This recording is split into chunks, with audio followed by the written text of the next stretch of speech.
Ce sont des parkings qui fleurissent tout autour des aéroports et notamment de celui d'Orly.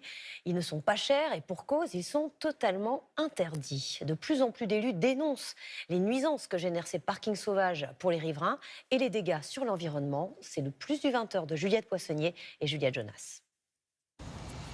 Près de l'aéroport d'Orly, des dizaines de parkings à prix réduit. Réservables en quelques clics, 10 à 15 € par jour, contre 40 en moyenne dans l'aéroport. Mais ces parkings sont-ils légaux? Respectent-ils les normes de sécurité? C'est le plus du 20h. À 5 km de l'aéroport, celui-ci semble accueillir plusieurs centaines de véhicules. À la sortie, nous échangeons avec une automobiliste. De retour de voyage, elle vient de récupérer sa voiture. J'ai payé 48 €, je crois. Hein, pour combien de temps? 3 jours. Vous déposez votre voiture et puis on vous raccompagne à l'aéroport et on vient vous chercher. Moi, je suis cliente chez eux, je suis fidèle, donc je ne change pas. Mais sur ce chemin très abîmé, nous croisons aussi des riverains, contrariés par le va-et-vient incessant des voitures.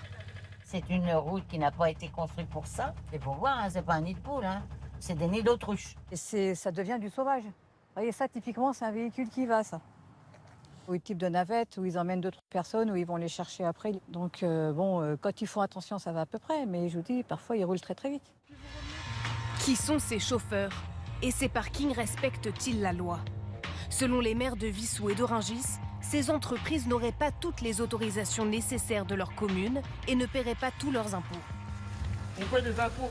Il y a plus de 700 000 € de taxes foncières que vous nous devez. Alors dites pas ça. Et je sais pas si t'as vu, il y a une caméra dans l'arbre. D'accord. Et maintenant, ils nous voient et dès qu'on est arrivé, ils ont refermé. Il y avait un petit jour, ils ont fermé. Ah, très fort, ça.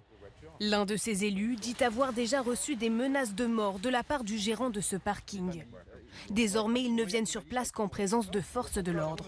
Ce jour-là, ce policier en profite pour effectuer quelques contrôles. Mais à bord, le chauffeur, qui semble faire des navettes, est fuyant. Il refuse de nous répondre clairement. Vous faites du transport de personnes? Je fais rien du tout, madame. Je circule en voiture. Il n'y a rien d'autre que les parkings là-bas. Ah, je sais pas. Bonne journée. Ah non, mais il m'a dit qu'il travaillait pour eux. Hein. Et ça, vous pouvez rien faire? Au début, il a commencé à me dire qu'il travaillait pour eux, et après, il me dit je travaille plus pour eux. Donc, c'est assez compliqué à prouver que c'est bien employé.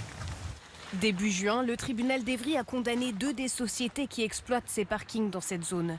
Des amendes de plusieurs dizaines de milliers d'euros et une interdiction d'exercer l'activité.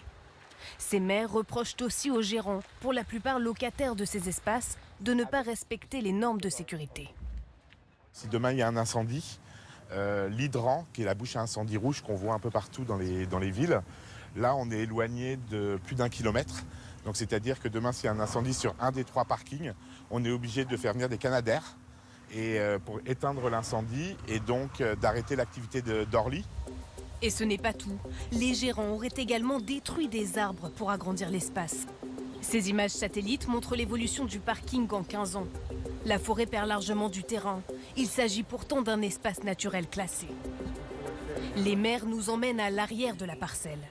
À cet endroit-là, vous aviez que des arbres qu'ils ont petit à petit arrachés et puis amené des camions de terre pour pouvoir faire ce que vous voyez maintenant. En caméra discrète, nous interrogeons à ce sujet l'un des employés du parking. Pas de regret. Il assure que le prix de cette erreur a déjà été payé il y a plusieurs années. Il y a des arbres qui ont été détruits là-bas, non? Certes, c'est pas bon pour la planète. On a payé les amendes. On est prêt à refaire pousser les arbres. C'est fini, maintenant on passe à autre chose. Le mal est fait. Contactée, l'avocate du gérant précise que des appels sont en cours suite à la condamnation du mois de juin. L'aéroport de Paris-Orly, quant à lui, dénonce une concurrence déloyale et assure lutter contre ces parkings aux côtés des communes riveraines.